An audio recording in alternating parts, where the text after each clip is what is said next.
welcome to Open Pike Night, the Strange New Worlds podcast where your calls are the prime directive. I'm your host, John T. Bolds, and tonight we take a stroll down Melody Lane and once again talk about the music of Strange New Worlds. Joining me tonight, as always, are my co-hosts, the man who definitely has some Star Trek music in his daily mental soundtrack, Jesse Bailey. It's true, but John, I have to tell you guys, I just found this out today. K-pop Demon Hunters has already been greenlit for a sequel, and some of the plot details have leaked. They're going to go back in time to spring of 1997 and save a dying American mall with the huge musical act Hanson, and they're going to call it Mbop Demon Hunters. Wow. This is real? That was a long melody. No. Not even kind of real. It was between that or they're going to go to the 1950s and it would be doo-wop Demon Hunters. Yeah. But I was like, I'll say them both and then it'll be fine. There we go. And the man who will fight anyone who dares dishonor the Klingon theme, host of Green Shirt and Newbies Trek Through the Next Generation, Cameron Harrison. Those filthy Partex! And tonight, not only providing our drum roll and accompaniment for the Open Pike Night opening theme, but returning guest and fantastic composer for Strange New Worlds, please welcome Nami Melumad. Hi, everyone. Hey. Good to be with you guys again. It's great to have you here. Thanks for joining us. Yeah, of course. First off, we have some fantastic callers tonight. So first up, we're going to hear from our friend Melanie. Hi guys, here's Melanie, your resident Anson Maniac and Pike fan. I was so happy when I saw the Season 3 soundtrack release. It surprised me, all of a sudden searching for new music, and I love listening to it. What got me cracking are the song titles, Law and Order, Life Goes On, and yeah, Cute Like Apple Pike. Come on, that's my favorite, of course, made for every Anson Pike fan out there. You can't tell me otherwise.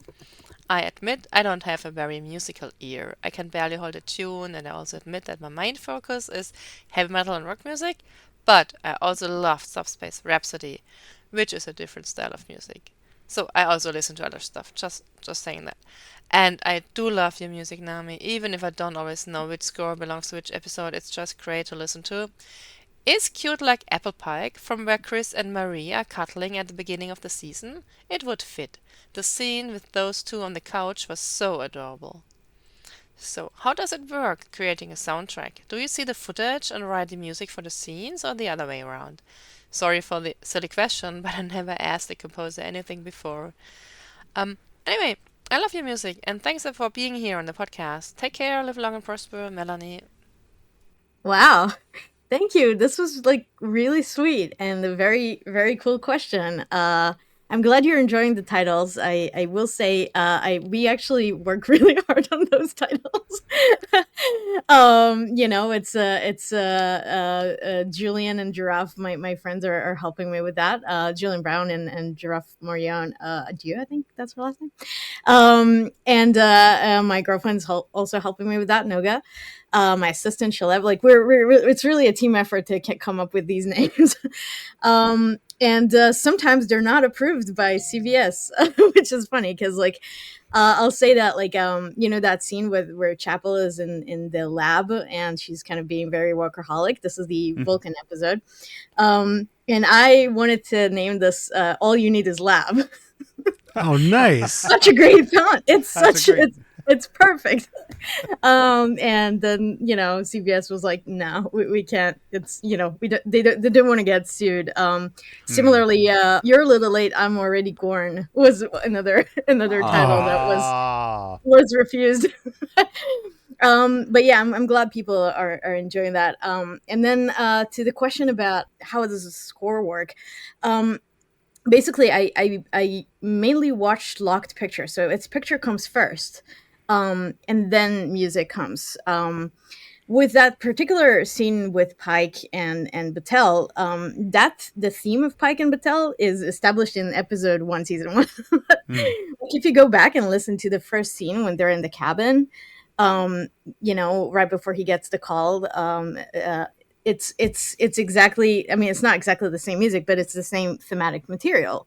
It's the theme of Pike and Batel. It's kind of a very cute love theme, and it develops throughout the season. So with that particular case, it's easy. It's a little easier for me to kind of go back to that existing material and be like, okay, what's the variation on this now? Like how do their relationship evolves through time, to get to that point where they're on the couch there.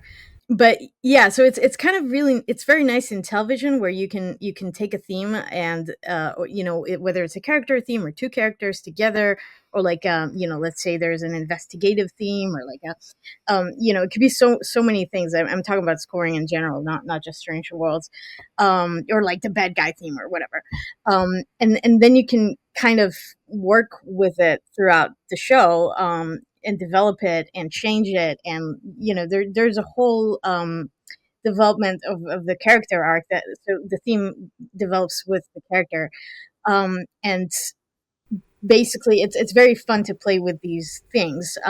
You have that also in movies, but in a less big scope, because movies are 90 minutes, 2 hours, maybe 2.5 hours, maybe three. um, but you don't have the 40 hours of a television show, or longer. So that's one of the things I really enjoy about working in television. So yeah, we get picture. This is for sound and music. Then usually there's a spotting session, where we sit with the showrunner, and the main editor of the episode. Sometimes the writers will join. Usually it's just showrunner and the editor, the sound team, me, the music editor, post production coordinator, and post supervisor, and we all discuss like the elements that should be in the, what the music should be doing in the episode, what should the sound be doing. Like we will watch through the episode, and the showrunner will give pointers or things that he thinks we should accent or not, and I'll ask a bunch of questions if I have, or maybe not. Like sometimes things are straightforward, sometimes they are not, and as you have probably seen in Strange New Worlds, sometimes we're going very strange new TV world. So sometimes it's more weird than other times, but it's really fun. I'm enjoying these challenges that the episodes present. Then I go and write the music. I submit my sketches or my mock-ups to the showrunner to see if he has any notes, or the editors, or anyone else in the production. And after we implement those notes, we go to the scoring stage and we record an orchestra for it, and we mix it. We do a score mix, and then we do a dub mix, which is balancing all the elements together. So it's dialogue, sound effects, and score. Okay. Hopefully that answers. No, that was a great breakdown for with the episode level. For like the season level, do you get told plot points for the season ahead of time? Like, were you told the Vesda were going to be a villain that you needed to come up with a theme for, motif for, ahead of time, or is it just as soon as the episodes come out, it's new revelations to you? So it's yes and no. Like technically, okay. I have access to the screenplays, so I could read them if I have time. Sometimes I can't wait, and then I read them. I read 501, Okay. and I also read What was your favorite part? 506. Ooh, yeah, how about that opening scene, Nami? Man. Break it down beat by beat. Oh man, what a ride. So yeah, sometimes I'll read ahead of time. I think there's a benefit to knowing what's going to happen, and there's because obviously you can plan better for themes and for directions and for that kind of stuff. But also it kind of like ruins a bit of the like emotional reaction that I will have to picture. So I actually try not to do that. Because I feel like when I watch a picture for the first time, I need to be like, able to like get my reaction translated into the music that needs to be written. And if I already know what to expect, it kind of takes away from that, and it will kind of not be the best idea for scoring. Like, so I actually try not to know things in advance. Sometimes it is important, like they tell me, okay, this thing comes back in episode 10 or like whatever. And just they let me know that in the spotting session, like this would be a discussion, like, oh, we're doing this again, so this is going to be a thing. And it's especially important because we're doing a lot of the episodes out of order. For example, on this season we started with episode 402, and then we went to 404, and then 406, and then we went back to 403, I think, and then we did 408, and the next one we're doing is 407. Like it's so out of order. Oh, well, we did 401 at some point too. that episode is silent, so. But it's really interesting to do things that way, because you'll see a later episode, and you'll be you ask yourself, how did this character get to that place? Like what happened to them, or like how did we get there? Like, and it's true for relationships or for situations, and it's really interesting to do these out of order, and it has to make sense. I think it's more of a writing. I think the writers would have a harder time with that kind of order, but it does present a challenge for music too, a little bit. I bet. So you had mentioned that the spotting sessions can be a little challenging, and nailing down what's going to be in an episode.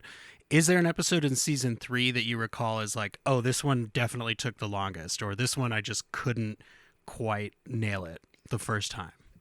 307, 100%. Yeah, really? The documentary. Yeah. Oh my god. Okay. Yeah, it was really hard to find a tone and a balance, because we were like, oh, Beto is scoring this, like, oh, what kind of access does he have? Does he have AI tools? Like, what is that? Like, does he have an orchestra at his disposal? He probably doesn't have an orchestra, so we didn't do an orchestral score. It was it was really hard to find a tone, and also, like, it was also challenging with the edit. Like, I know it took them a while to kind of figure out like what angles they're taking, and like, because you are making a documentary, but like it's acting, it's they're still the characters, like it was very complicated to do. And I've seen a very early version, and the music there, like the temp music, and there was a bunch of songs in that. I actually liked it when there was a lot of songs in that. I felt like it was actually a good approach. But that changed completely. So, and I'm not the producer. I'm not an editor. I don't have any say in like these kind of like bigger decisions, because it was a decision of a direction, really. But by that point, they already locked the picture. When I get there, they already lock picture. They already have a sense of how it should feel like. And the bottom line was it should feel like our show still, and still the score of our show in a different way, but not to go too quiet or too extreme, because a lot of documentaries are there's a bunch of silence in them, and the music doesn't take angles. Like it's very, a lot of times it's more subdued, and it's trying not to bring an opinion or like navigate to a certain emotion, which is not what our score is doing. Like our score is very involved, which is good. Feel this way while you watch, yeah. But I think it's good. Personally, I love that. Tell me what I think to you do. nailed it, because like that opening scene, you're immediately like, oh, this was made by Beto. Like this is not a regular episode of Star Trek. And you're right, the music that Beto chose for that absolutely takes an angle, and it fits really well with his character arc in that episode. Like it goes from kind of aggressive and angry right away into like you kind of ease into the Star Trek feeling of it. So it makes sense that would be the hardest to nail down, but I gotta say, I think you got there. Eventually. The other episode that was a little harder was the one with Terlane, 402. I would say. I think we took a bit of a comedy approach. Well, I think maybe in hindsight, I would actually try to make it more horror, a little bit more, like make it more scary, because like he's taking control of people's lives. And that's actually not very cool. What? No, like, and he's, it was a very, very playful to do, but like eventually, I don't know. And again, I think if we were going to redo it at some point, I would consider that approach and instead, and pitch that in the spotting. I'd be curious hearing that, but I mean, literally the 2 episodes you just mentioned are my 2 favorites, like tracks on the soundtrack when I was listening back. What is Starflute, cello, and guitar? Like that single track just jumped out at me as like, oh, I should just put this on, like just listen to it like all the time. I should make it like my ringtone. And then Wedding Bell Blues was my favorite episode, and listening to the music when I was going through the soundtrack, like just took me right back to watching it in a way that like, I don't know. I really appreciated like, oh yeah, she just went for the romantic comedy and nailed it. Like it's as good as any Tom Hanks Meg Ryan vehicle. Oh, thank you. Yeah, I enjoyed writing it. Like I'm just saying, it was a bit of a. Also, it was the first one we did in the season, so coming back to scoring Star Trek after a while is always a bit more challenging. If you take a break from a show and coming back to it, and there's like, oh wait, what is Spock and Chapel theme? Okay, let's make it into a wedding song. Like as she walks down the aisle and all that stuff. Like, it takes a minute to come back to it.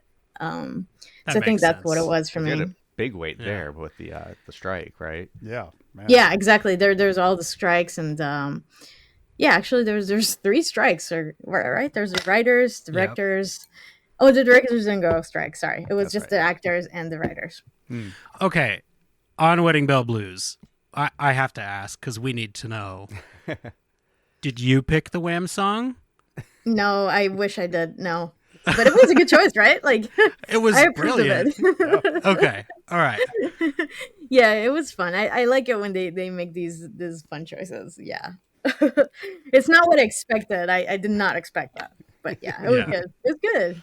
Yeah, and then actually that track you mentioned from the documentary, the ending there with the guitar. The flute is actually not in the real show. Like I played the flute, by the way.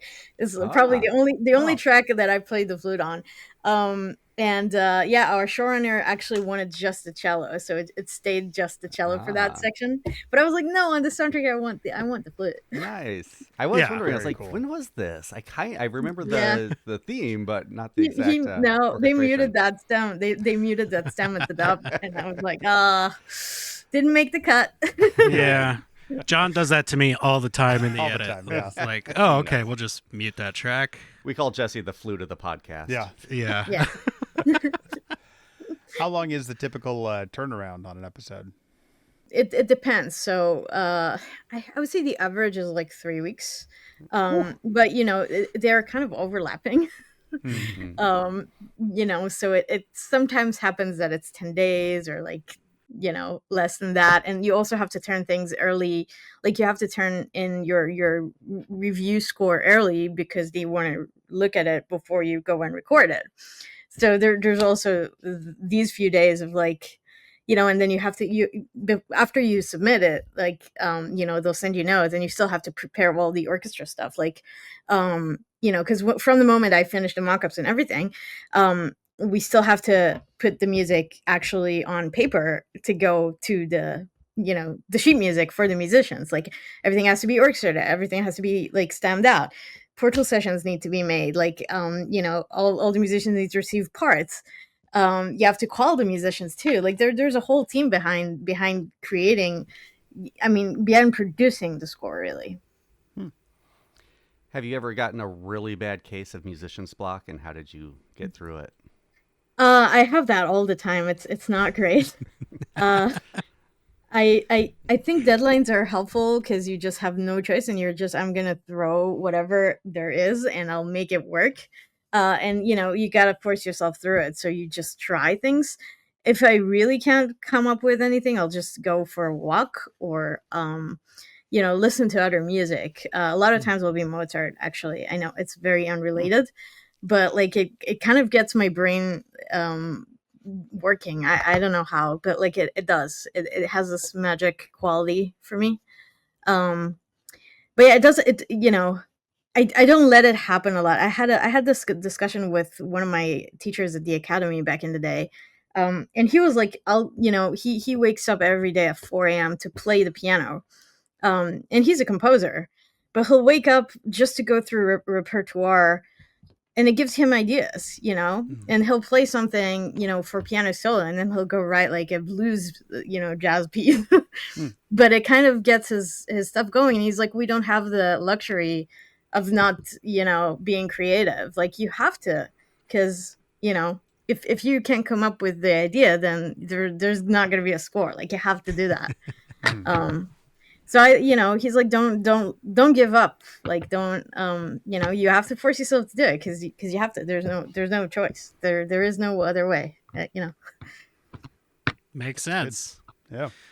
So in season 2, there was the musical episode, and we know Kay Hanley and Tom Polche worked on that episode. They wrote the music and the lyrics.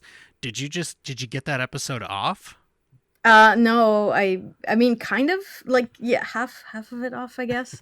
No, I was very smart about it. I did do a score between the songs. But, and I also did the end credits melody thing, melody.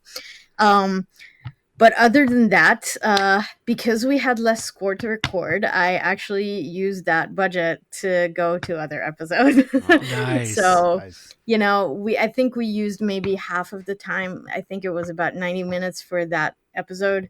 And then the rest of the time just went for 301, if I'm not mistaken. So we used that extra timing to go toward, you know, that episode. Okay.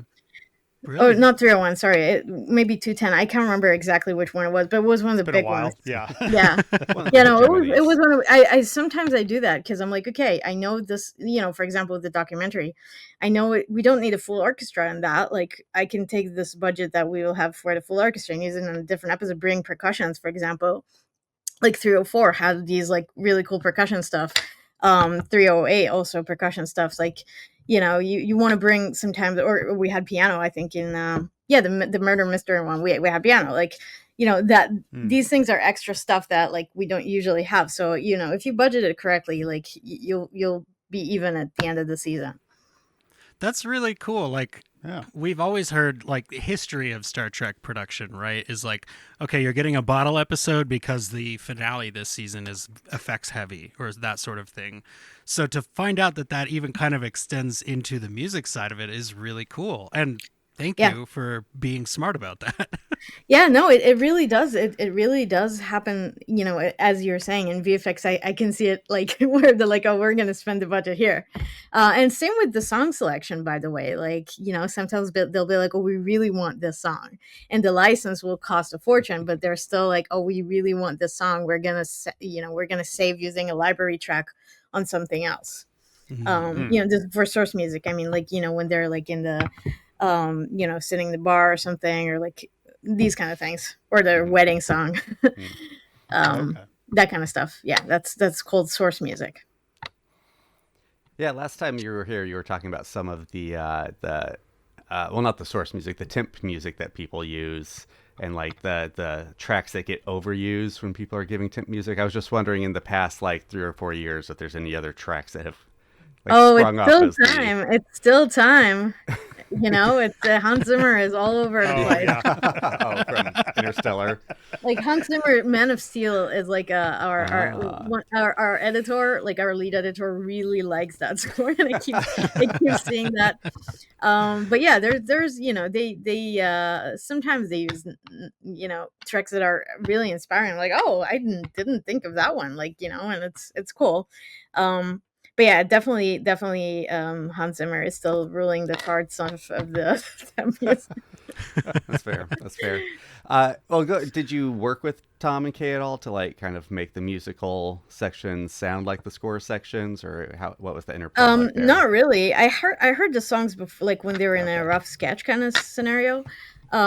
But you know, apart from matching some of the skit, like some of the tonality, it was not like we talked about this, like whether they wanted to still feel like a score or not. Because I was pitching that it should feel like, you know, not like a score. But they were pretty insistent that it will. So the only cue that is really having like kind of tells you this is going to be a different story is the beginning with Uhura sitting on the, you know, doing the communications, and like it's really, it's kind of different than the regular. You know, you wouldn't hear that in a regular episode. So I think that's the only one where it's kind of hinting, okay, this is going to be like kind of, it has a bit of a musical vibe. But other than that, no. And I I regret that, but it was not my choice. Thank you for the honesty. Yeah, there's a captain. I'm like, it's, You're the communications specialist. I'm not even the first officer, I'm like not, kind of an engineer, I guess. Yeah. That's a good way to put it. Yeah. Well, last time you were here, we were talking about improvisation, and you had mentioned that you had allowed a violinist, I believe, to improvise a lot in season 2, on a track in season 2. Do you remember which episode or track that was? I mean, I would assume it was like, wait, season 2, are you saying? Yeah. Mm-hmm. Is 2 one with the Klingons? Like, there's a Klingon. Is that's the Klingon? Yeah. It was 201. Like, there's like when Laan is doing that drinks battle.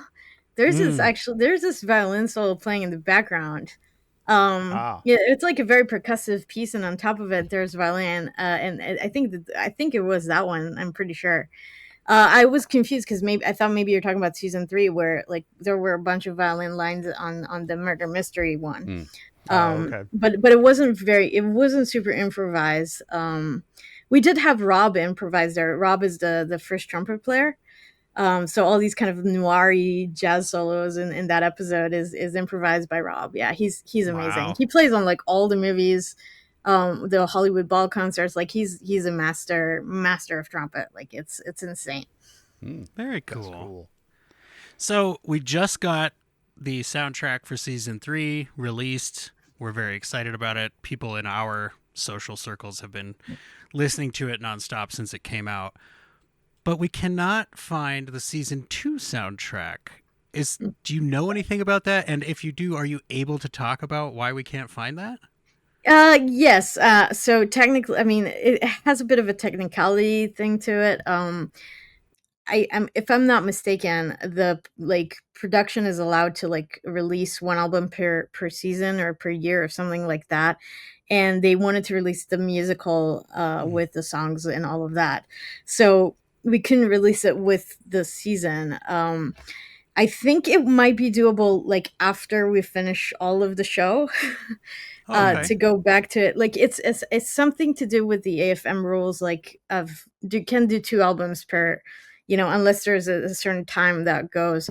So I'll still try to release it because I have a lot of things that I really want it out, like that, especially I really love the piece with that plays in the background when Laan meets young Khan. Yes. And and like Spock and his mom, like all these, like there's like really nice moments that I really wanted to put out. So I'm still hoping it will happen, but it's not going to happen before the end of season 5. Just Maybe FYI. Okay. I'm sorry about that. The other, I mean, it's different news, but like Prodigy season 2 is getting a soundtrack. Oh, good. we're working on it now. Yeah. That's I'm glad to hear that. And I mean, Star Trek fans, Nami, we're like, just anything you have, we'll take it. Yeah. No, but that's in progress for a long time now, and initially we were going to release all of it, and now it's just going to be like the best of kind of thing, like kind of like Strange New Worlds, where we're doing one album like 90 minutes or 80 minutes kind of thing.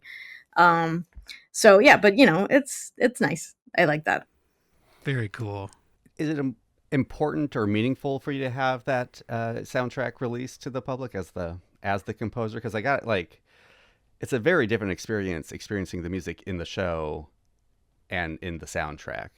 Yeah, I mean, I think it's a good thing to have, first of all, as an artist, you always want your music out. Like, I feel like as a film or television composer, the best work of the music is when it's in relation to the scene. Like, if I did my job right, like it will, the music will connect you to the scene. So you will hear the soundtrack and you will think about the movie or like the scene or where it plays, and it will kind of trigger those emotions. So, but it is really nice when it's just, when we have the focus on the music and you don't have the sound and you don't have the dialogue, and it is really nice. So, yeah, I think it's meaningful and important. Um, and also I know that the fans, like, Trekkies actually really like to hear scores. And that's why we did, like, on Prodigy season 1, the effort was to release every single note. Like, there's like 20 episodes, and there's like about 400 minutes of music of that. Wow. So you can really kind of experience, okay, you're listening to the episode 1, and you can really hear, you can imagine the episode as you go. And this is for 20 episodes. It's really cool. It's the only show that has done that. But yeah, it's pretty expensive. And I don't think that they want to do that anymore. Yeah. Well, we do have some more calls tonight. Let's hear from our friend Michi. Hi guys, it's Michi, and thank you for inviting Nami to the show. My first thought when I read that she was on was, oh damn, I wish I had a better ear for music and that I could connect the episodes with music or even remember it. And then I listened to the album, and boom, I was right back into the episodes with all the emotions I had while watching it. Apparently, my brain made the connection but forgot to tell me. And it was such a joy to listen, and for me, a new and different way to enjoy the show that I haven't even considered before. So, thank you very much for that. And I rewatched my favorite 2 episodes yesterday, trying to put my focus on the music, but that didn't really work for me, which is good because it means the music fitted so perfectly in with everything else, the sound effects, the lighting, the acting, directing, and editing, that it makes a perfect episode. That might be the reason I like them so much. They are just perfect all around. And what is my favorite season 3 episode score? Well, that's nearly impossible to choose, but if I have to, I would say maybe 4.5 Vulcans, just because listening to it gives me the same warm and comfortable feeling I have while watching the episode. It is just so joyful and fun. And I do have one little silly question in the end. How much fun was it to pick the song titles? And are there any more you remember that you didn't choose? That's it from me. Have a great day. Oh, thank you. Yeah. So this is just what we talked about, where the music kind of, brings you remember the scene through that, like it brings the same emotion.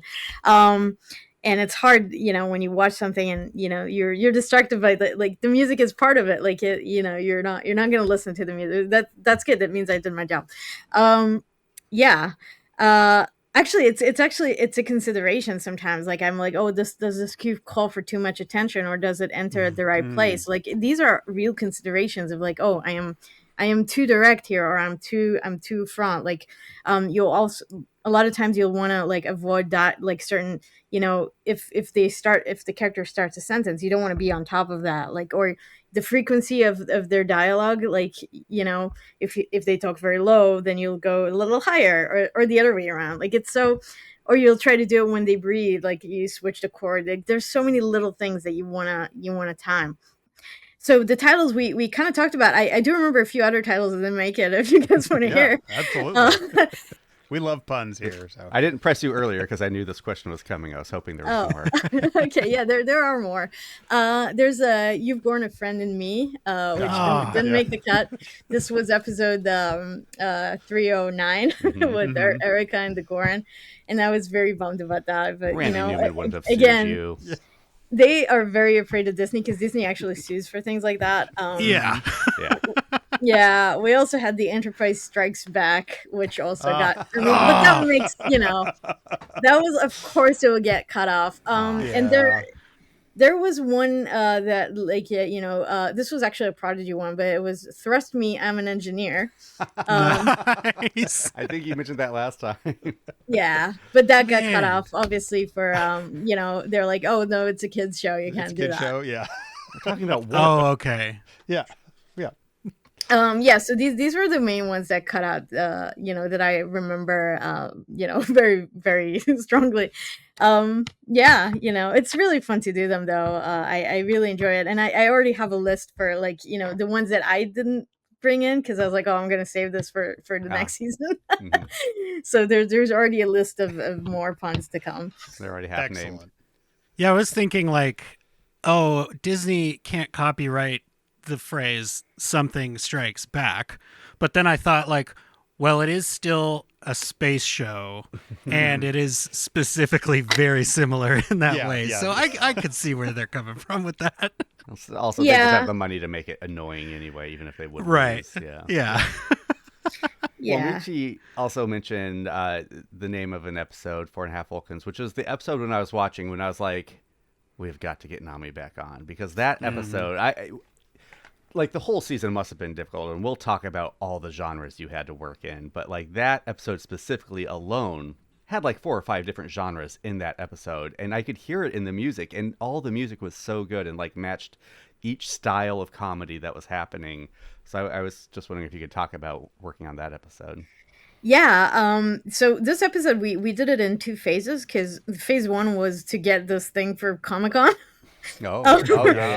You know, because there was like this section of this episode that aired, like they wanted to tease it to give a teaser at Comic-Con, but it was way before we did the rest of the episode. So basically I had to like figure that out, and then they synced that song, which was really cool, and I'm very glad they synced they already had that sync choice, so I could match it with, you know, how the score would come in and out of that. So that was already there. So this part we did, I think it was like July, and then the rest of the score we did a few months later. So I had to come back to that. So in a way, it made it a little easier, because there was time to think about it, and I knew where we're going with this episode, and I had time to kind of figure it out. But yeah, I really enjoyed that episode. It was super fun to do. We had this one we recorded at Fox Studios. Usually we go to Warner Brothers. I think that particular date, like Warner Brothers was booked, and we needed, you know, so it was a bigger studio, and it sounds, you know, it actually fit really well. We had a big percussion section too. You know, obviously I think my favorite cue was you know, the end credits with Doug. You start the soundtrack off with that one. I know, it's so I really, you know, it's a bold choice. Yeah, but I think the orchestra also really enjoyed playing that. Yeah, you know, it's what else was there? Oh, the whole love story with Doug and and Una. Yeah, it was a bit of a romantic you know, romantic themes there. Well, you had the melodramatic kind of spy comedy, and then you had kind of like the relationship drama with Ortegas and Uhura and the brother. And I think that was the one where there was a zither or a theremin? There was some very unique instrument you were using there. I didn't think we had a theremin. I can't remember. Not a theremin. It was a string. It was a string instrument. That's why I don't know. We did have guitars in that. We had a bass, like electric bass too. We had a double bass, like doing solos and stuff. There's some jazzy stuff. You know, I think mainly on Pelia. But makes sense.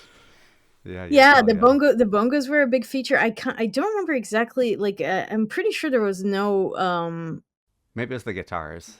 You know, a lot of times the guitar the guitar player, so it's George During, and he chooses whatever instrument he feels like at the moment.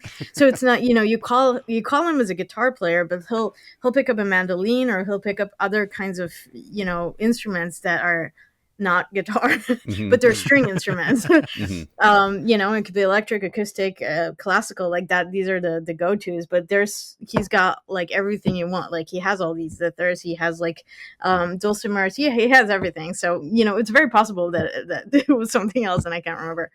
All right, well, we have another caller here. We have several great calls tonight. Let's go ahead and hear from Gudis. Hi, Gudis here. I wanted to call in for this one because I love paying attention to the way music's used in shows in general, but especially Strange New Worlds, because the way that like you get little bits that add in like cool connections back to the original series and stuff like that. And I really love how, because there's always so many genres, you get kind of brought into a new genre of whatever the episode is using, you know, different instruments and motifs and stuff. I really like this in Space Adventure Hour particularly. So I wanted to ask, was it fun getting to add some of those original series sounds in? And did you have a favourite instrument or riff that you got to include? Oh, yeah. Oh my God, that's a good question, because I that's like, I think it was one of like top scoring sessions for me on the show overall. Like it was really really great to do that. We had a bit of a smaller ensemble for that, but with percussions and with piano, and just wanted to create a sound that would make sense for that, like the 60s. Yeah, but it was really fun, like especially that's the scenes like of the show within the show. Yeah, it was, I listened to a lot of the original series for that. Actually, I looked at um YouTube stuff, like selected clips. I didn't actually go and look throughout the entire show. Okay, I've done that before, but not on this one, because I just wanted like a general sound and not trying to like get caught on any specific thing.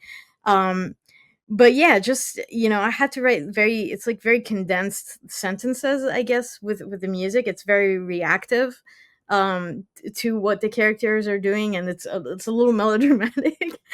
I enjoyed like using this kind of guitar with that older sound. It's electric, and then the woodwinds have a really big part of making that condensed, those very dense chords, with all these little tensions, and then they get resolved. So there's like these tricks that you kind of you know adapt and learn in order to fit like for that genre. Yeah, it was really really fun to do it and to explore that, and like still make it sound a little bit like older but not too old. Yeah, I had a great time with this episode, and then you had all this. I got to include our theme. I think when Uhura talks about like the meaning of what the show is for generations, and like because when she's trying to like so it's not get canceled. So I got to use that, but like in a variation of the score of the murder mystery. So yeah, it was. I think it kind of shows that I really love that episode, because that score made it the most to the soundtrack. Like the most cues are from that show, from 304. And that's why, because I really enjoy that, like the violin solos, the trumpet solos, like all of that was really really great.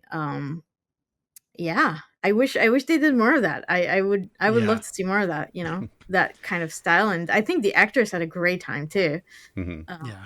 Oh, like it That shows. episode, when we first covered that episode, we had calls about every aspect of it, right? And that was one of the shows where people were definitely mentioning the music, because it feels like TOS, and it has that quality of like these little dramatic stingers that are so Yeah. well known from that time period. Like Yeah. that I think, again, this is another one of those spots where you can confidently walk out of this interview knowing I nailed that and everybody loves it. So, Yeah, I did. I really love that one. I was really sad when, because again, on these albums I have like I can't go past like a certain amount of minutes, and I had to cut it short, like that opening sequence, the Final Frontier opening sequence. I had to cut it short, like it was too long. But yeah, I really enjoy that one. It's just because you get to experiment, you get to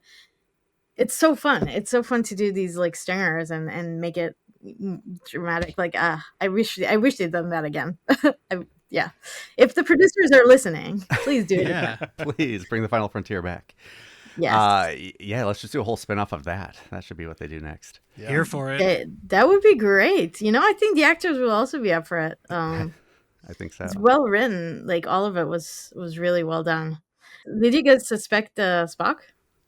I didn't know. No, I'm bad at mysteries. But it's like one a of those lot of ones folks when you watch were it like, back, "Oh, I knew." Yeah, you're like, "Oh, well, there's all the hints. All the hints Yeah. were right there." I don't know if I suspected him, but for some reason, when she walked in the holodeck and he was already there, I was like, "Oh, that's Hollow Spock. That's not a real Spock." But Yeah, I don't I- think I suspected he was the murderer. Yeah. So, yeah. a lot of our callers were like, "I knew right away it was Spock," and I was like, "I knew half a second before La'an knew." Like I did. It worked on me. Whatever they I think I did, knew it after completely Lon worked. knew. Yeah. After she accused him, I was like, "Wait, what's going on?" Wait, what? Oh, Yeah. Well, with The Last Frontier specifically, though, like your music is what introduces us to that world more than any other episode I can think of offhand. It's the music that draws us into that one with those like first couple notes of the Last Frontier theme. Yeah. What, were you aware that would be the case? Did it add more pressure when you approached that theme? I mean, it was very obvious that we have to go in that direction. It was again, for that we have the spotting sessions where we talk about these things, and we're like, oh, actually, a lot of times when stuff from the original series are being culled, it's you kind of have to like clear that ahead of time and be like, oh, is that what we want? Is this the direction we want to go? And do we want to quote the actual thing or not? So on this one, we weren't going to quote any of the actual material, just to provoke a sense of that, which I think is what the score is achieving, because we're not trying to like this is not started. It's not similar to like Arena or the episode 5 where Spock is fighting himself. That was a real callback, because we're like, okay, we have to quote that exact thing. Or like Quality of Mercy, we did the same thing with the Romulans. Was it the Romulans? I think it was. So in other episodes, it was a real direct callback. On this one, it wasn't. It was just like, okay, let's provoke that sound. Let's bring that feel. Yeah, of course, the pressure is on always, though. Because you gotta like, I mean, if you take out the music in so many of these episodes, it's just not gonna work. Yeah. Music is so I mean, I know it sounds very like cliche, but it's true. No, it's totally not true, gonna be scary if we're seeing zombie Klingons without the music. Movies had music before they had talking. Dialogue. Before there was you. dialogue, there was music. So yeah. Thank you. Yeah, it's true. And I'll also say, sometimes maybe different music would work, but would it be as effective? So that's the other question. So speaking of direct quotes, for episode 306, The Sailot Who Ate Its Tail, a lot of people were feeling the original series movie vibes, like Star Trek 6, Star Trek 5, maybe a little bit of 3 in there. Was there anything that you quoted directly from old Star Trek in 306, or did you just manage to hit that tone perfectly? Yeah, no, there's no direct callbacks that I'm aware of. I will say that I have watched all those, all the shows and all the movies, like some of them multiple times, and obviously I'm, I am influenced by that. It's like a big thing in my head, in the back of my head. There's like a lot of, Jerry Goldsmith and James Horner and other composers sitting there. Also Michael Giacchino. So obviously, I think some stuff, just sit with you, and yeah, it did. I will say it does remind more of the movies than the show. So yeah, it was not really intentional for it to, it's just what came from the picture and from Paul Wesley's performance. It kind of it gave a really cinematic feel, and that's where that was my reaction to this performance. So yeah, that's what I was saying earlier, that sometimes I don't want to know ahead of time what's going to happen, because it will take away from their reaction, and I want it to be real. Very cool. So, yeah, So but there's Nami- no direct quote there. No. Nami was just feeling very Star Trek-y in that moment. Yeah. That's really cool. And that No, specifically but it's also is the first episode of like this crew together, like when him leading, it's a bit of a big deal, and we wanted it to be different, a little bit different. I think that's maybe part of why it came to me that way. Absolutely. And that's another episode specifically that people were talking about the music when they were calling us about it. They were like, I love everything about this episode. And I must have heard the music mentioned 4 or 5 times that week. Like that was a huge accomplishment. Yeah, I'm really glad, because when I edited the album and I had to make those choices, which cues are making it into the album, people on Twitter were saying, like, I asked people, what's your favorite, what's the favorite scenes you want to hear in the soundtrack? And some people messaged me directly saying they want episode 6. And I was like, I was not even going to include, like, I think maybe just like, maybe not even one of them. Like it was, Oh wow. because I'm like, yeah, because I really fell in love with like 304. Like, And 308 had really great stuff. I'm a sucker for comedy, and I would put more of the Turlane one too if there was more room in the soundtrack. But then people started saying, the 306 stuff, and then I changed. Like I included much more of that because of the Trekkies' reaction. Brilliant. Yeah. Do you name them before they go on the soundtrack? You must, because you had names for season 2 tracks. Yes. Okay. Some of them are named before in other names. Some puns are already existing on paper, so the orchestra laughs at them. Okay, it's really cool, but not everything, because again, it takes time to come up with like the real deal stuff, and it's not always ahead of time. Okay. For me, it's part of the prep for the album. Yeah. Well, we talked about the Star Trek inspiration, but Gudas mentioned all the genres you played with this season, and there was a lot. The writers talked about where they went to for inspiration for the zombie episode or the romantic comedy or the mystery. Did you kind of, when you were presented with 304, were you like, I better go watch some mysteries to feel that tone, or was it just inside you? Well, I have seen like a bunch of these mystery stuff. So again, it's kind of like with the Star Trek movies. Like I'm a big film buff, and I'll watch things and just kind of internalize what I heard and what I felt, and like obviously there's inspiration like in if you go on Spotify and you just find like, okay, I want like murder mystery music, you get a whole list. Mm-hmm. I do that sometimes. I didn't do it for that one or for any of the Star Trek stuff, actually. But yeah, I've done it. Which was it? Well, oh yeah, no, okay, yeah, this was Star Trek. It was one of the more actiony stuff that we're doing in this season. I actually needed some inspiration for that, and I didn't love the way they temped the episode, and I was like, oh, I need to hear a bunch of scores, and I listened to a lot of very different action music. I also listen to James Bond scores. Like, it's not a spy episode, but like, I just wanted like. She read your mind, Jesse. She's done this before. I just wanted the inspiration of really different things. Like there was like a Big Ben kind of action cue. So many cool things. It just opened my mind to other, to not be tied to what they put in, because it didn't work for me. Mm-hmm. So you emailed them back and said, please replace this with Time by Hans Zimmer. Yeah.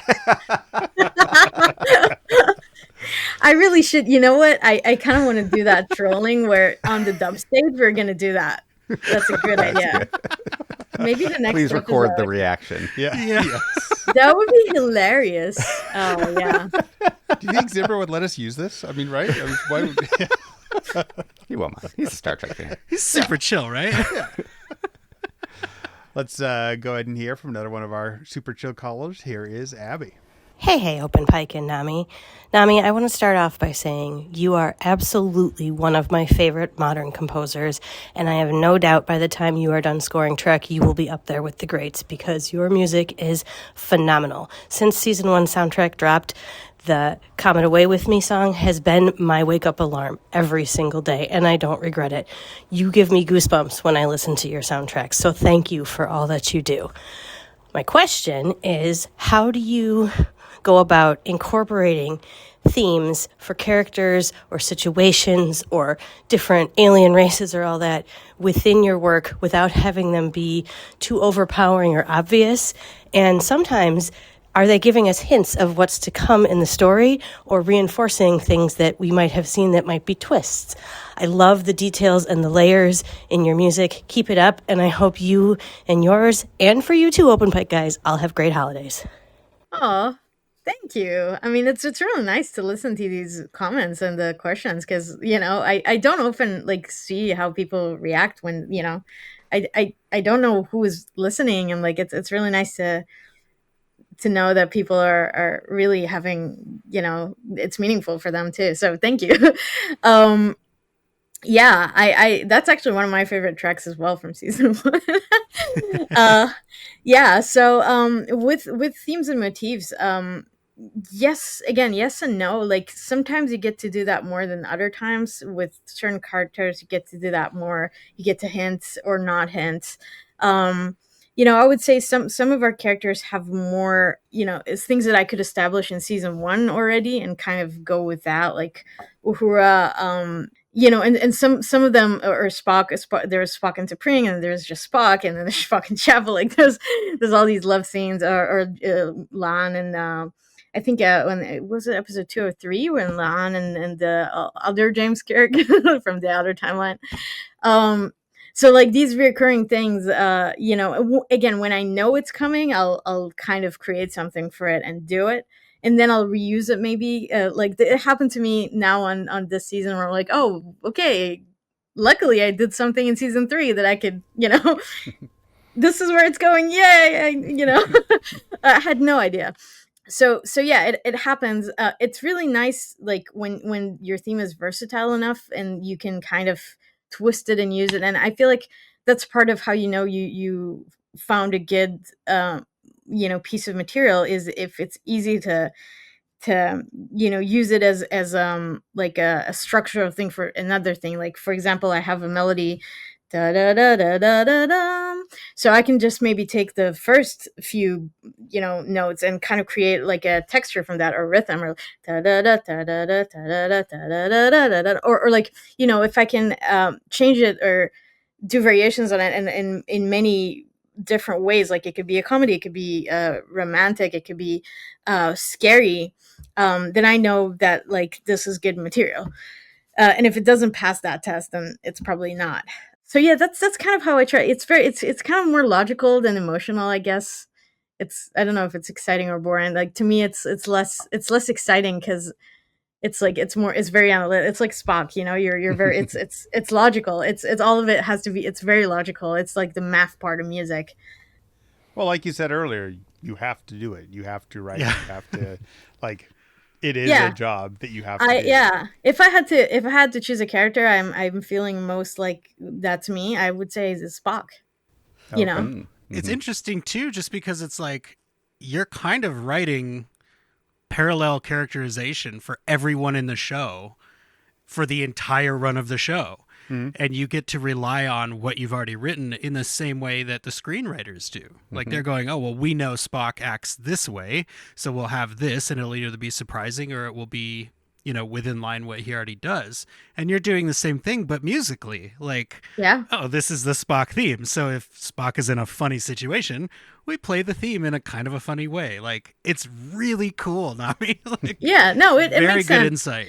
But it's also true that like some themes develop into other things. Like, I remember, in the first episodes and throughout the seasons, there was a theme that was going more with Pike and like the hopeful kind of, fate theme for Pike. And then slowly, like, we started using it in other, like, when I say we, I mean also my music editor, Matt. Like, we started seeing like it would work here and here and here. And it would be like bigger moments of the entire group, like an entire crew, or like when it wasn't just necessarily about Pike himself, but it was like the evolution of like, okay, we're starting with Pike, and then it kind of becomes the Enterprise crew, which makes sense because he goes, he's the leader, he's the, he gets back to it. So it does happen sometimes like that. Which is pretty cool, I think it cool when the theme tells you where it wants to go, rather than you tell it like, oh no, it has to be that, Sure, organic. Yeah.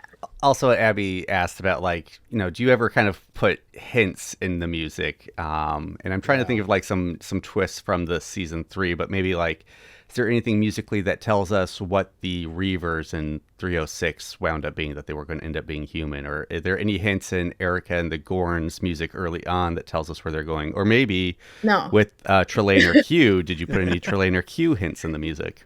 No. I will say this happened on Prodigy, though.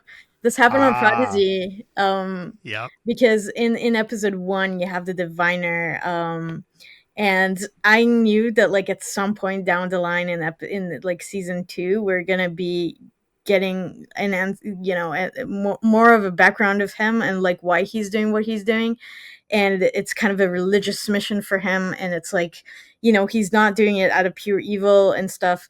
And so in that, like in his theme already there, you can hear like this kind of more caring cello stuff, and like some choir and elements that kind of hint to you, okay, maybe he's not all too bad, but he's still very bad, like at the top of the show.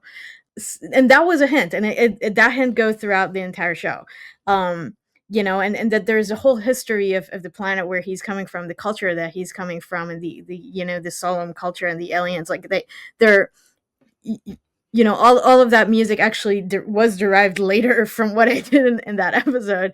And I it went in a very different positive direction, but like, those hints were there.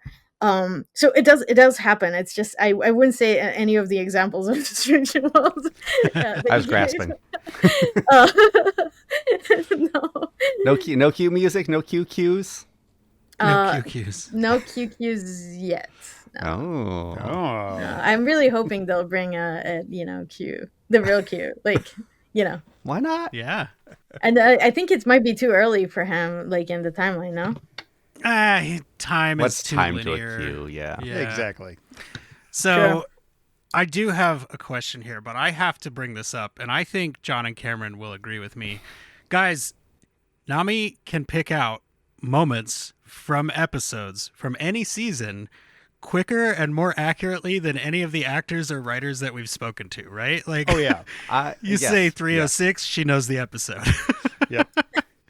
I think It's very impressive. I have phenomenal memory. I remember details that people don't usually remember, and it's weird. Yeah. Some of this you worked on 5 years ago. Yeah, You're that's talking about what stuff I mean. 5 like, years in the past. Yeah. and you're like, oh yeah, I remember this 4-second piece of music from that thing from 5 years ago. Like, it's very impressive. Wait, now I do have an example. Actually, now now that you reminded me. Okay, the Elysian Kingdom. Okay, the Elysian Kingdom. There's this like kind of like the legend feel to it, like at the very top of the episode, and then all of the Mbanga stuff, like and his daughter. That is actually it was one of those places where I built things throughout the episode toward the change of how he accepts the situation. And like, I mean, again, if you go and listen to that score, that's kind of how it's built, but it's just throughout that one episode. I think we also started it in because this storyline actually starts before that, right? Like, Yep. So even in that episode before, like, it builds to that. So yeah, that's one example of Stranger Worlds, I would say. I'll go listen to that score next time I need a really good cry. Yeah. Oh my God, it's but that was a fun score too, because it was so and the I love the all the Uhura stuff in that, like where she is the queen. Yeah. Do you ever get a script and go like, really guys, this genre, or like, you expect me to do this? Is there ever that moment? We'll take your silence as an answer. That's fine. That's fine. All right, we'll try and pick that out and send it to a writer. A great example of, for once, silence speaking volumes. So, yeah.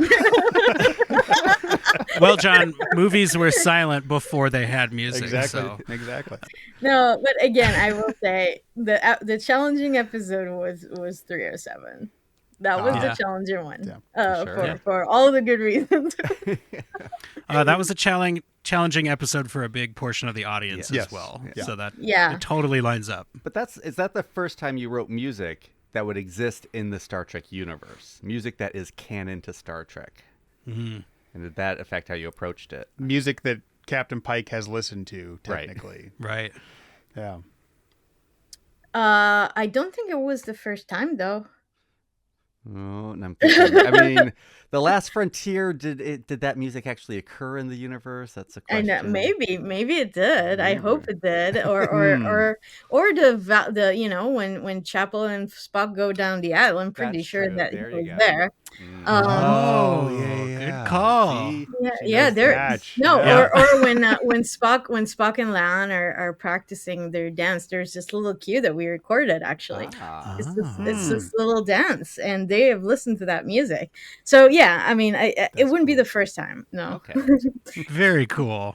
Also, I hope he didn't watch it. He would have conflicted feelings about how he's portrayed there, you know? Right. Yeah. He prefers the classics.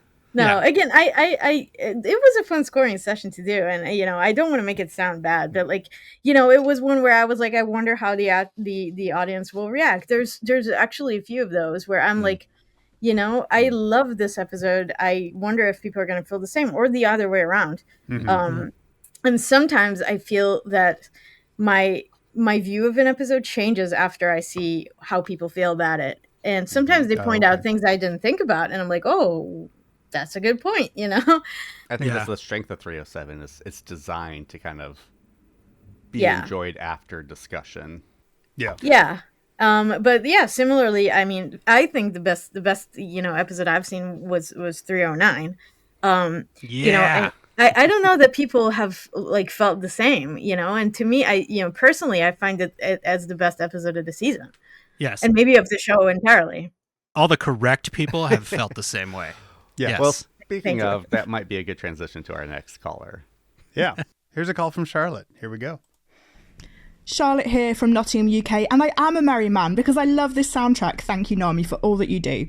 Bongos, harps, the wonderful retro nods to the original series soundtracks, especially noted in Terrarium, are masterful and never pastiche or kitsch, apart from when that's the intention, Space Adventure Hour.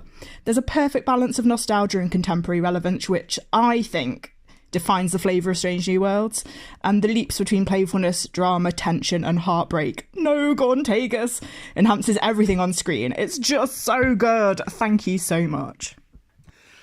Gorn Tagus, that could have been a track title. Yeah, no, I feel, maybe we'll go back to that. Gorn Tagus is so good. That's Jesse's. Okay, sorry, what was the question? How do you incorporate themes? There wasn't, she was really just a lot of love and compliments, but yeah, she was specifically mentioning the balance of nostalgia and contemporary relevance with the yeah, you have to have a balance. I as a fan really like to be served. Yeah. So I do that. And when I don't do that enough, I am there are producers or other people who say like let's put so for example, I will say that in the Gordon Tagus episode, using the arena quote exactly was a request from the showrunner. Because after I submitted the episode, I think my first pass didn't have that. And then he was like, let's do that. Like, here's the point for that. Like, let's put it here. So he was very particular and specific about it. And we did that. And I think it was the right thing to do, because it is a big callback to, arena. So, ultimately I think it was a good thing, but I didn't think about that before. But, again, it's a balance. Like we didn't use it more than once. Like it was just that little moment that, this is more like a, what's it called? Like an egg, Easter egg. Yes. So sometimes you want to do that. You don't want to go too much. You don't want to have that every time. Like the trick is not to overuse it. Make those choices wisely. And similarly with themes of characters or with like overall themes, like you don't want the whole, like let's say it's a love a love scene between I don't know, Chapel and Spock. Like you want to wait for the right moment for it to actually take off. Like where something, what makes it, or Batel and Pike, let's say, like you want that long scene that was like a 10-minute scene, right? Like, yeah. So you can't use the theme all the time, you have to build it. You have to do like other other things like textures, you have to build. for it to be impactful in the right moments. Not every moment is the most impactful moment. Like otherwise, we don't have structure and we don't have development. So it's important to know, like, not to overuse. As I guess that's what I'm saying. Yeah, trying to. One of my favorite moments of the season is a musical moment, and it's at the end of Wedding Bell Blues' cold open, when Spock finds out he's finding out he has an ex. I think that's when he realizes him and Chapel are broken up, and then we just get the classic TOS, like, stinger, dun dun dun, cue on his face. It's just like that combination of, like, the lowest stakes for us, but like that dramatic music is so good. It's so good. Yeah. Oh my god! It's really fun to do that Spock stuff. This is actually an evolution of from episode 205, because in 205 I didn't really mean to do this kind of Vulcan stuff, but then it just kind of came out, and it felt like very TOS, with the comedy with the parents and all the prank stuff and all of that. And I think I got the idea from that, with that. Okay, we let's continue that kind of style, because it's so, it's calling for it. Yeah. It just, it just came to me like that. It works. I like it. Yeah. So do you have a favorite episode so far, Nami?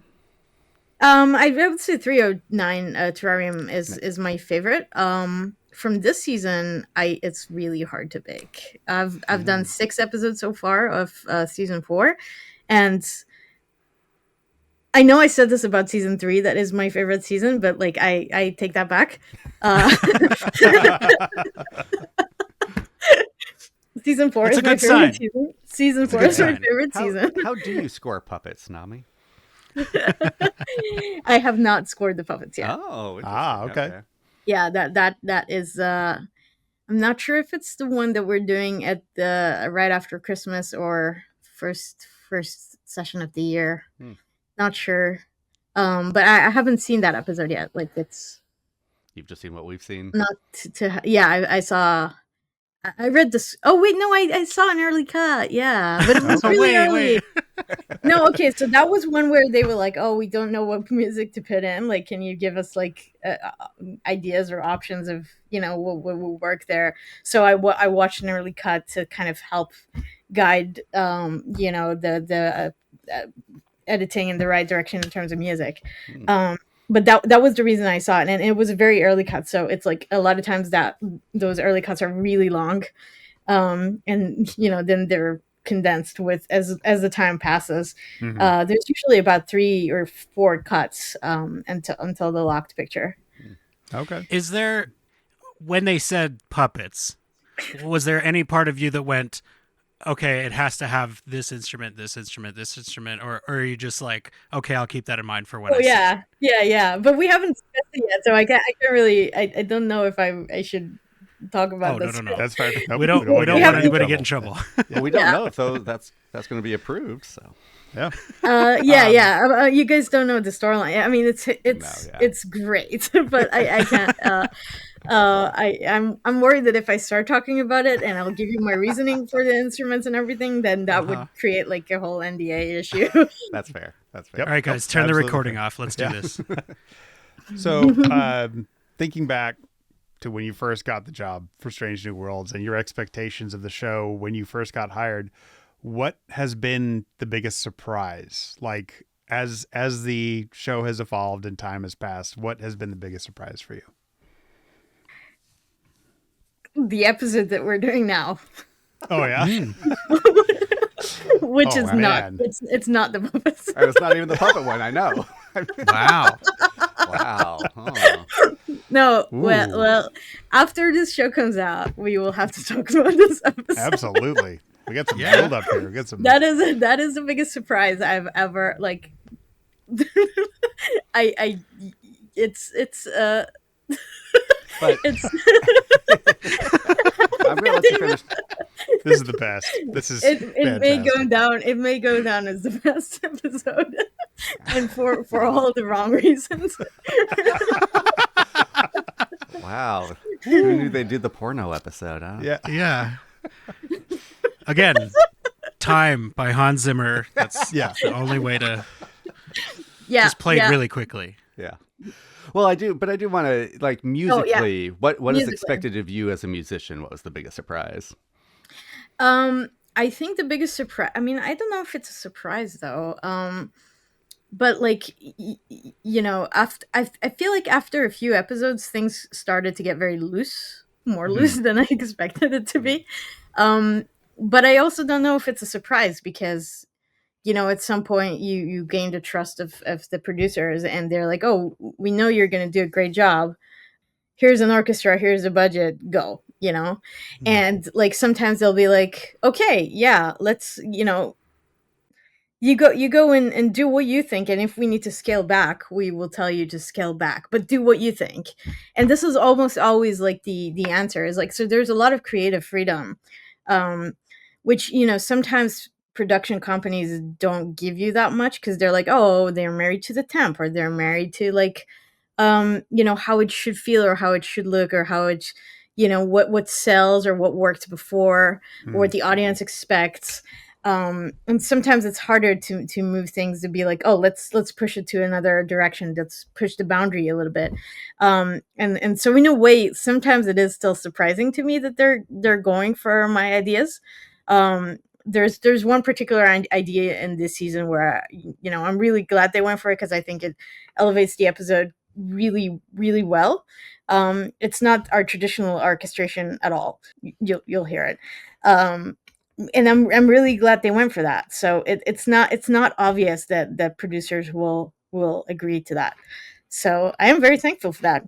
I don't think there's like a lot of other surprises. Like I've worked on many other things before Star Trek, so I kind of knew what to expect in terms of like, how it's gonna go. Another thing I did not exactly expect is how loved the show is.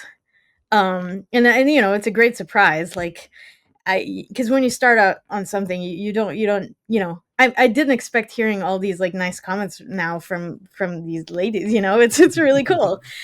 So it's really fun to see these reactions, and I didn't expect any of that when starting to work on Star Trek. Like I knew there was a big fandom, but like, going to Vegas and seeing that fandom in real life is amazing. Like, and I've gone 3 years and it's fantastic. It's great. That's very cool. Yeah. Are you going next year just for our own purposes? Awesome. We'll see you. Yeah, it's a 60-year anniversary. I have to go. Yeah. Oh, yeah. Yeah.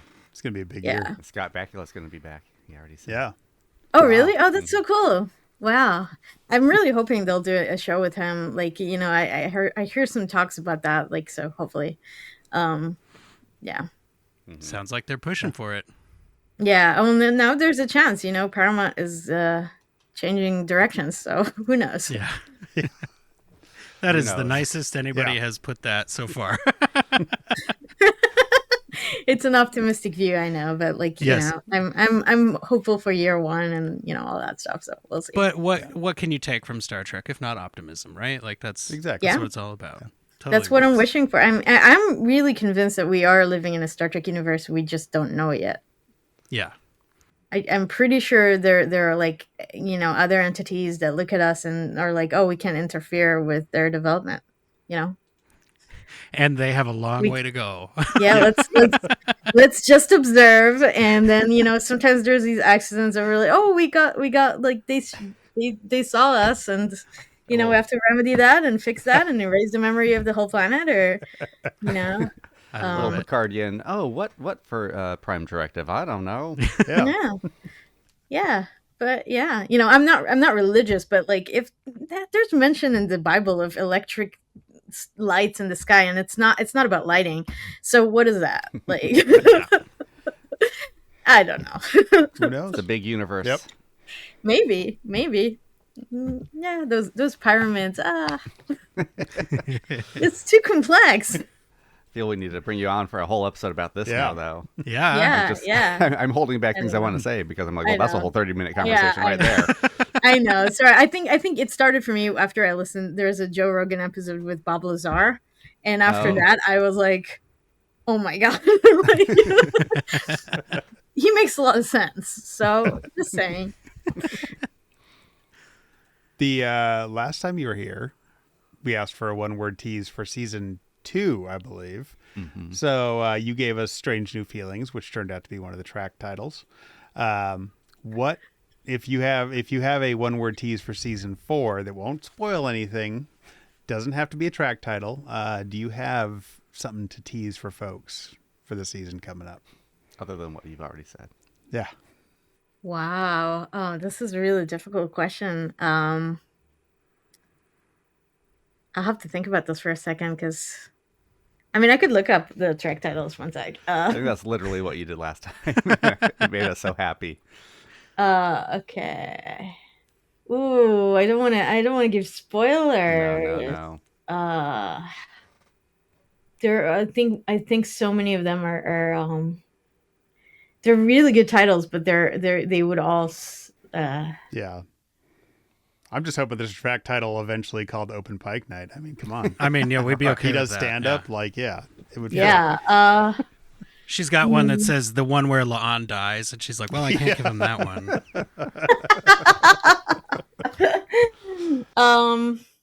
I don't think there's one word that I could use to describe it. It's a big. There are a lot of swings in this, I would say. Okay. We'll take that. We'll take a lot of swings. Yeah. But yeah, there's a lot of trees. There's a lot of trees in this season. Trees. Oh, okay. There, Trees. that's great. I assumed there was an kind of episode. thing. Yeah. the 8th episode. Yeah. I figured there was one with a big swing dance, but okay. Yeah. Yeah. Not that I know. No swing dances yet. But, Never rule it out. yeah, sorry guys. It's No, it's that's all right. very, I mean, I would say that we're continuing with the line of doing very different genres. Very cool. Which you probably realized from the teaser. Oh, yeah. Yes. Oh, man. This isn't in the outline, guys, so apologize. It's gone rogue. Has there been a movie or show that you've seen recently where the score really jumped out at you and you're like, this is top of the craft. I want to work with this person. I wish I was on this show. This is a good question for a show. I don't know. I like the show. I like the score of Pluribus. But I think it's also the last show I watched, so it's kind of A little bit of recency bias there. That's right. What I'm seeing right now. And I haven't been able to watch a lot of TV because I'm like swamped with this. I also watched Nobody Wants This too, but it's not much for a score mention. It's just a fun show. Yeah. I liked the score for that's one that I really liked, the score for the second season of A Man Inside. Again, comedy, super fun, especially toward the end. He has all these like kind of spyish cues that are really cool and fun. That's a show I would love to work on, or like do something like that. But in terms of filmmaker, I want to work, obviously Vince Gilligan is like a genius. And like a bunch of again, I watched a bunch of films recently, so like again, I feel like there's so many filmmakers you want to work with, but you actually don't know what it's like to work with them. So you know what the final thing is, but you don't know exactly how it's going to lead there. So yeah, but everything that Pixar does is to me like golden. And I also know for real they're like extremely nice people. Yeah. So it's fun to work with them, and yeah, I would wish that. Yeah. So and I recently I started, I'm working with this is a film I can't talk about yet, but like it's a director that I admire, and he also did one of the biggest shows that I dig. Yeah, so working with him was like, I knew he was nice, but I didn't know how lovely he is, and like how charismatic, and how like it's just like magic to be around him. So I feel very fortunate about that. Very cool. But there's a big NDA on that. That's fair. We'll wait and see. We'll wait and look see. forward to it. Yeah. Yeah. Next time we have you on, we'll make guesses at which credit that was. I mean, you will know immediately because there's only one person like that fits that that he's a film director but also have done a really big show recently. Oh, okay. I'll be going to IMDb guess. immediately. Material to think about. Do you will you be jumping right into season 5 when you're done with season 4, or do you get a break? Which is so good because like I mentioned, it's really hard to take break and come back to it. I feel like it would actually serve the show better that we just continue, and that's exactly what we're doing. There's going to be a little gap in February, and then in March we're back for season 5. I know they're locking picture in January, so I may have the cut early. So yeah, I'm really looking forward to that. I want to really game plan this well because episode 1 and episode 6 will be very big. Need to make it work. And there's like, sadly, I know some of the plot already, so I'm like, I kind of wish I didn't know that, or like, or like how it's gonna turn, like, because I want to enjoy it like the fans will. And but in some of the meetings they already like, oh, and they don't know I didn't read it. And we've also done things, and this happened a lot on season 4 as well, where I'm doing things for set. Like I'm doing some of the music early on so that the actors can be influenced by it, or like that there's source music that they're going to hear. To talk about source music, episode 2, Uhura, and all the crew were actually listening to my music of the aliens of the comet. Oh, sure. Oh, okay. So Pike already heard it. I love it. Canon. All right. Yeah. So lots more dance scenes in season 4 is what I'm taking it. Okay. Maybe. It's just all on Spock dancing. Oh, I mean, I have to say, I dig those. It's a good combo. I enjoy combo. it. I could watch a whole Surprisingly episode of that. Yeah. Like, I was not really on board with another Spock romance, but I approve. Yeah. Your mind to my mind, and I think a lot of fans' minds. I think a lot of people were like, "Well, wait a." No, go on. No, never mind. This works. We will watch it. Yeah. He's very. The one thing it's interesting about Ethan is that it feels like he's younger in every season. Is that just me? Like, No, yeah. I can see that. I can see Goes that. to ageless. Yeah. yeah, they're doing a good job with his hair and with making him look really young. So, yeah, I'm digging it. Although he had the shaved chest in season 1 and the hairy chest in 3, so which direction that goes, but Well, I think it goes in the direction of Leonard Nimoy because it has to. Yeah. true. That is very true. Yeah. That makes sense. It's canon. It's now canon that Vulcan's chest hair doesn't grow until they're 60. I don't know how old is 37. Spock in this. Isn't he 80? Or maybe I'm wrong. Maybe I have no idea how Yeah. old Spock is supposed to be. Have to look at a timeline of his life. Yeah. Thank you so much, Nami. Yeah. It's been great. I don't know why we wouldn't have you on after season 2. I think just with the strike, it like threw all our scheduling up in the air. Yeah. No, but you guys talk to everyone. Like it's cool to hear, a little bit about the music, but like for me it's way more cool to hear about like other stuff. The acting and the producing and the writing. Writing is everything. Absolutely. Really at the end of the day. It was really fun to talk to all the writers. Yeah. Well, thank you guys. It was really fun. I'm really glad that you have the listeners also ask questions and like kind of interact. It's so cool. Thank you for joining us.